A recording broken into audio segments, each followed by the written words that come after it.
Everyone. In this video lecture, I am going to discuss about the supermesh analysis technique for the analysis of electrical networks. The supermesh mesh analysis technique is particularly useful to solve the electrical networks when we have a current source in a common branch between the two meshes. So as we can see in this particular example, we have this current source.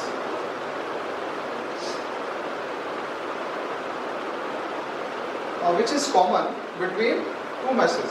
So if we solve this kind of network using the ordinary method of mesh analysis, we have the difficulty because we do not know what is the voltage drop across this current source. And if we solve this network using the ordinary mesh analysis technique, then we need to write the three KVL equation for the three meshes.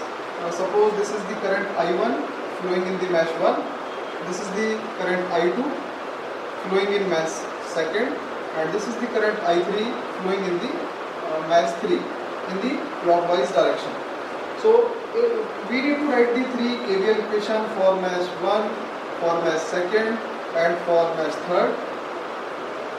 And during this we need to assume some voltage drop, unknown variable, that is Vx. We need to assume the voltage drop across this current source. And we will have this unknown variable Vx in the equations of KVL equation for mesh 1 and the KVL equation for mesh 2. Then by solving these two equations, we need to eliminate this unknown voltage Vx from these equations, and then we write the KVL equation for the remaining meshes, and then we solve this network. So first I will show you with the help of the ordinary mesh analysis method. So the KVL equation for mesh 1.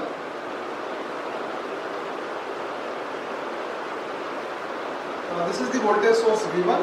So when we apply the KVL, this is V1 minus I1 times R1 minus R2. I1 minus I2 is the current flowing through the resistance R2.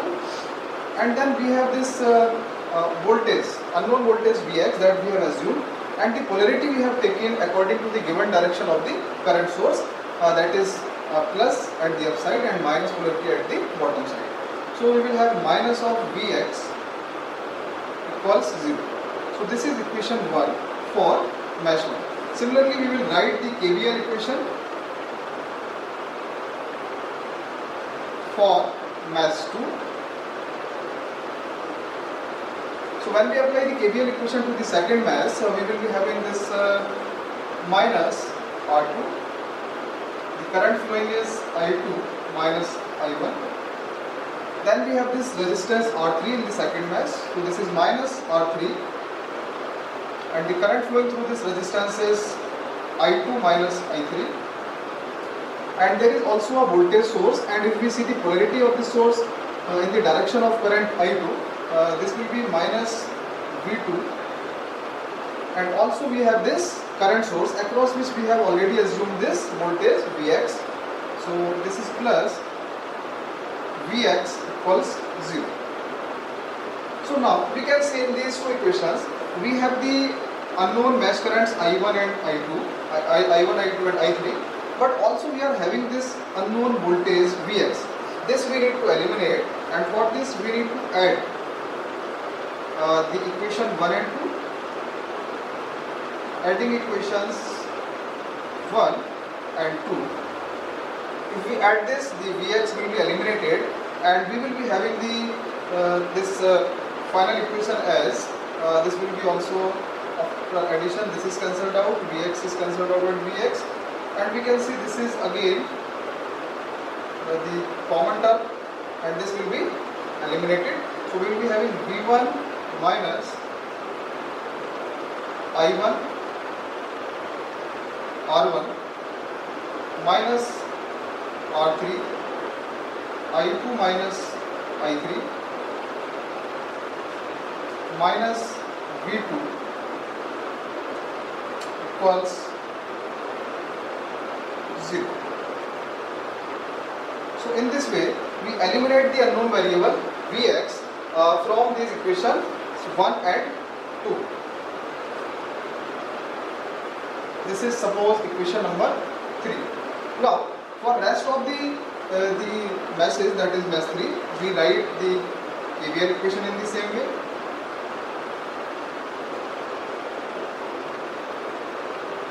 KVL equation for mesh 3. So we have this voltage source V2 minus the resistance R3, and the current flowing through this resistance is I3 minus I2. Then we have resistance R4 minus R4, and the current flowing in this resistance is I3 equals 0. This is equation 4. Now we have two equations. This is the one equation, this is the another equation, and in this equation we have three unknown variables, I1, I2 and I3. So we need one more equation so that we can solve this equation to find the unknown mesh currents I1, I2 and I3. So to get this third equation, we use this current source, and we relate this current source value with the mesh current. So if we see this direction of the current source, it is downward and it is in the direction of I1. So from this current source we can write the relationship I1 minus I2 equals I. That is the value of current source. So this is our equation 5. Now we can solve the equation 3, 4 and 5 to determine the unknown mesh currents I1, I2 and I3. So this is the ordinary way of applying the mesh analysis for the circuits that are containing a current source in the common branch between two meshes. Now I will show you the super mesh technique to solve the same network. So if we solve the same network using the super mesh method, so first of all we should know what is a super mesh. Super mesh is a combination of meshes in a network by combining the meshes in which there is a current source common to the branch. So if we see this is a current source common between the meshes 1 and mesh 2. So what I will do now, I will combine these two meshes as a single mesh, and this I will call as the super mesh.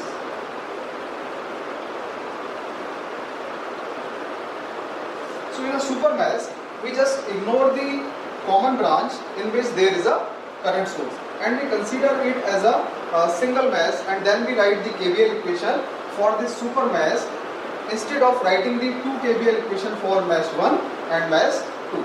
So now we will write the KVL equation for super mesh, and which is nothing, it is a combination of mesh 1 and mesh 2, as you can see with this dotted lines. So starting from this voltage source V1, this KVL equation we will write in the ordinary way that we usually do, but we will neglect this common branch in which there is a current source. So this is V1 minus, there is a resistance R1, and the current I1 is flowing in this resistance. Then we will not go to this branch, because this branch we need to ignore while we are forming a super mesh. Then we will move forward, and there is a resistance R3. So this is minus of R3, and the current flowing through this resistance is I2 minus I3. Then moving forward, there is a voltage source, and in the direction of this mesh current I2, the polarity of this source is negative, so this is minus of V2, and then we will come back to the point from where we started. So this is equals to 0. So now if you observe what we have solved in the previous method, we have written this one equation, then we write the equation for mesh 2, and then we add these two equations to get this equation in which we do not have the unknown variable Vx as the voltage drop across the current source.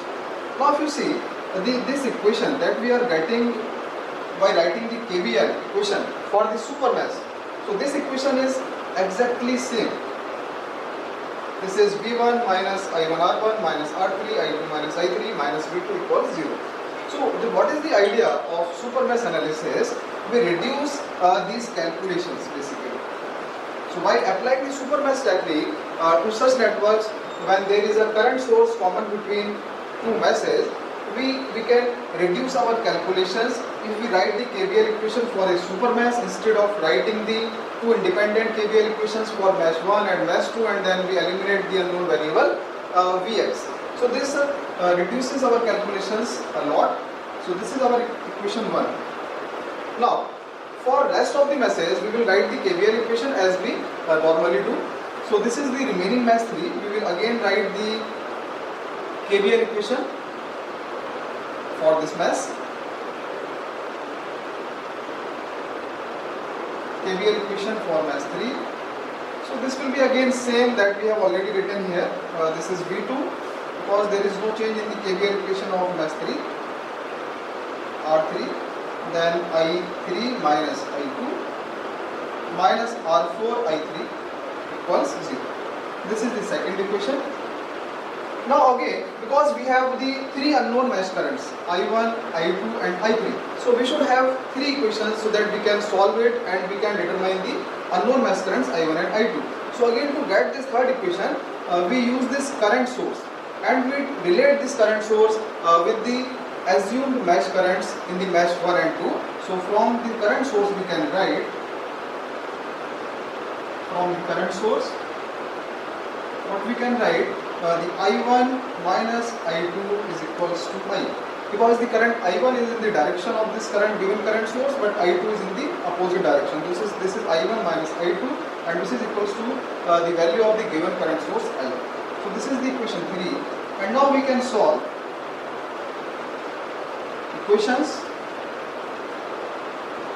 1, 2 and 3 to determine the unknown mesh currents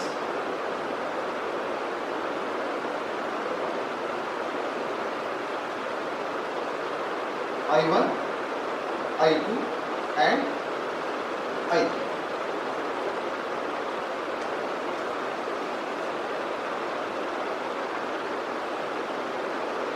Now I will show you one more example how we can apply the mesh analysis to solve our circuit and to determine the value of unknown mesh current. So this is the example.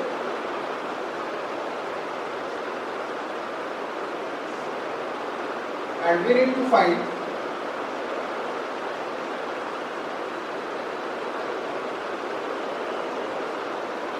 the mesh currents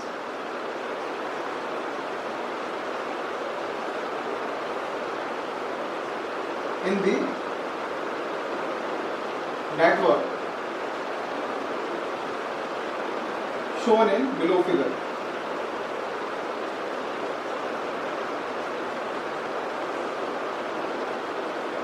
So again, if you see this network, first of all we identify the meshes, how many meshes we have in this network. So we have clearly we can see we have 3 meshes, and the first step is to assume all the mesh currents in the clockwise direction.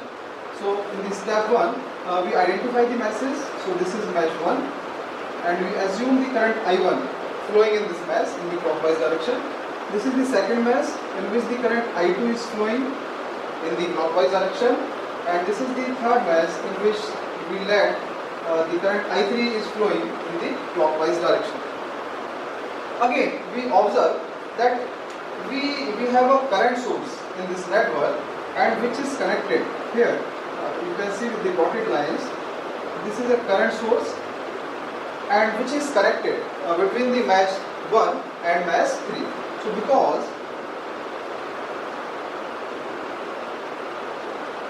there is a current source connected in a common branch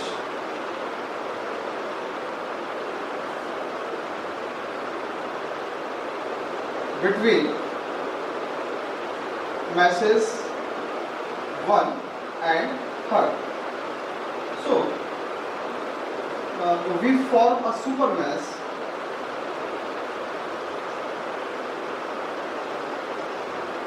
using mass 1 and 3. And this super mass I will indicate with this dotted path.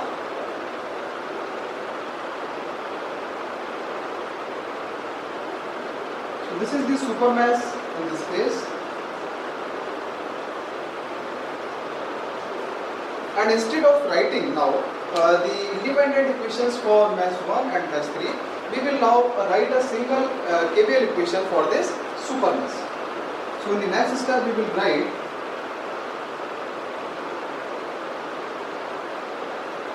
the KVL equation for super mass, which is a combination of mass 1 and mass 3.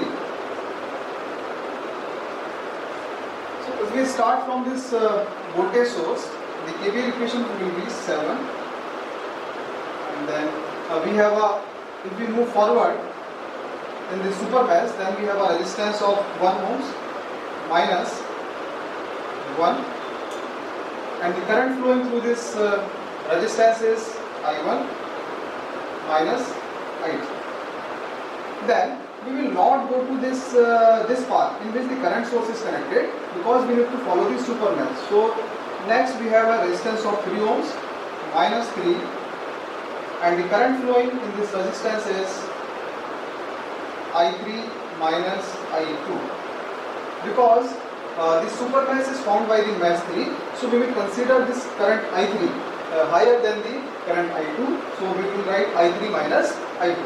Next we have a resistance of 1 ohm, and the current flowing in this is I3, and then we come back to the point from where we started, and so we come back to this voltage source, and this equals to 0. So according to KVL, algebraic sum of all the voltage drop in a closed path is always 0.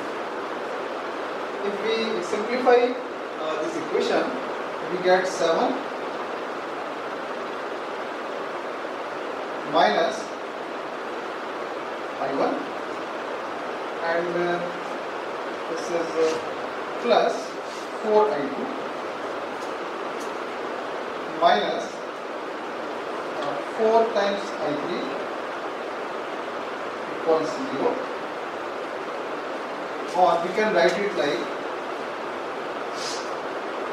I1 minus 4I2 plus 4I3 equals 7. So this is the equation 1 that we got by writing the KVL equation for the super mass. Now in the next step we will write the KVL equation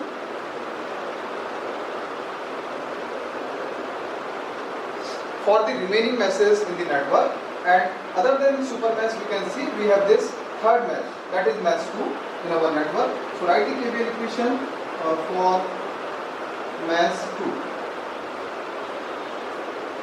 So this is containing no voltage source. It is having 3 resistances, 1 ohm, 2 ohms and 3 ohms. So we will write the equation for this. If we start from the 1 ohm resistance, so 1, and the current flowing in this resistance is I2 minus I1.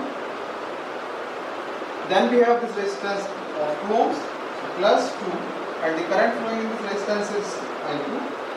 And also we have this resistance of 3 ohms, so plus 3, and the current flowing in this, because now we are writing the KVL for mass 2, so we will consider the mass current of this particular mass I2 as higher than the other mass. So this is I2 minus I3. This current is flowing through this 3 ohm resistance when we are writing the KVL equation for mass second. So this is again equals to 0 according to KVL. Again, if we simplify this equation, we will be getting this minus I1, and then I2 is I2 plus 2I2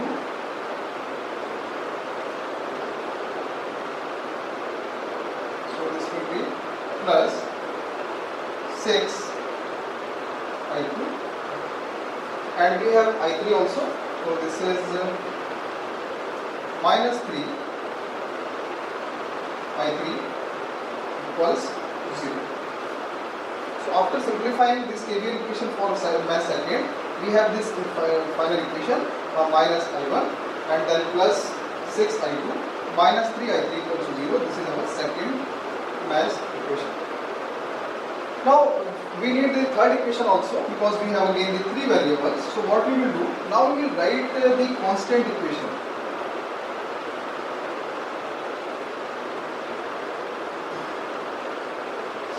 The constant equation is nothing. It is the equation that we formed in the previous example. Also we formed this equation by relating the given current source with the mass current. So this constant equation we form with the help of this common branch in which we have the current source. So from the current source,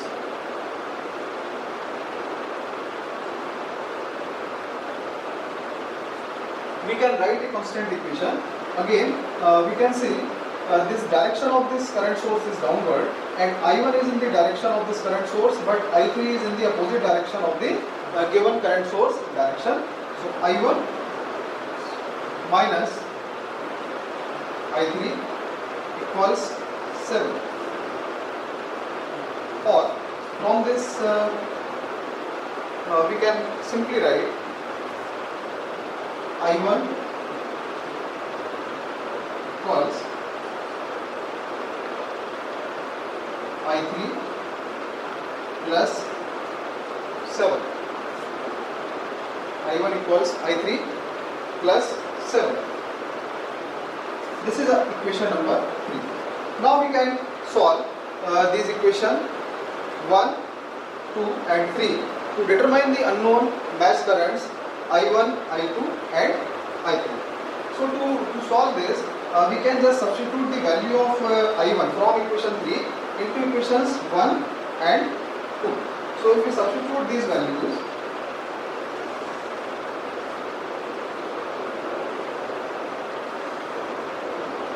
substituting I1 from equation 3 into equation 1 and 2. So when we substitute this here, we will be getting this minus 4I2 plus 5I3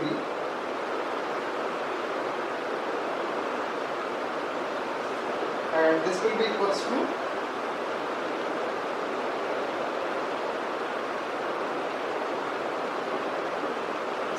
I1 we are substituting here, so this is minus I3 and also the minus 7. So this is equals to 0.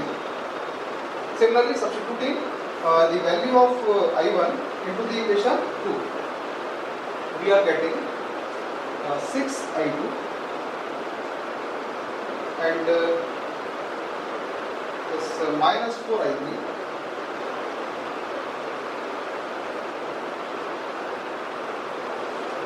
equals 7. So now we can just solve these two equations that are containing the unknown variables I2 and I3. So to solve this, we just multiply this equation by 3 and we multiply this equation by 2. So we get minus 12 I2 plus 15 I3 equals 0.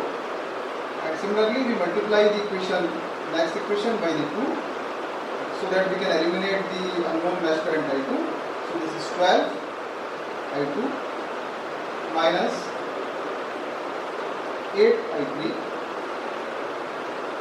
equals 40. Now adding these two equations,